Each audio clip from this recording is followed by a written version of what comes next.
Kovai Sivaji colony குடியிருப்போர் நலசங்கம் சார்பில் இந்திய திருநாட்டின் 79வது சுதந்திர தின விழா கொண்டாடப்பட்டது.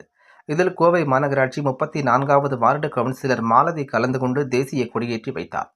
கோவை சிவாஜி காலனி குடியிருப்போர் நலசங்கம் சார்பாக இந்திய திருநாட்டின் 79வது சுதந்திர தின விழா கொண்டாடப்பட்டது. சிவாஜி காலனி குடியிருப்போர் நலசங்க தலைவர் லயன் டாக்டர் நடராஜன், செயலாளர் ஆனந்தன், பொருளாளர் கேசவன், நிர்வாகிகள் ரமேஷ் பாபு மற்றும் ஈஸ்வரன் ஆகியோர் தலைமையில் நடைபெற்ற இந்த நிகழ்ச்சியில் கோவை மாநகராட்சி 34வது வார்டு கவுன்சிலர் மாலதி நாகராஜ் கௌரவ விருந்தினராக கலந்து கொண்டு தேசிய கொடியேற்றி வைத்து அனைவருக்கும் இனிப்புகள் வழங்கினார். மேலும் சிறப்பு விருந்தினராக அனைத்து சமூக மக்களுக்கும் உதவும் பேரவை அமைப்பின் தலைவரும் வழக்கறிஞரும் சமூக ஆர்வலருமான புஷ்பானந்தம் கலந்து கொண்டு சுதந்திர தின சிறப்புரையாற்றினார். அப்பொழுது இப்பகுதியில் வசிக்கும் பொதுமக்களுக்கு தேவையான அனைத்து சட்ட தேவைகளையும் இலவசமாக செய்து வருகின்றதாகவும், சட்ட தேவை உள்ளவர்கள் தன்னை அணுகலாம் என தெரிவித்தார்.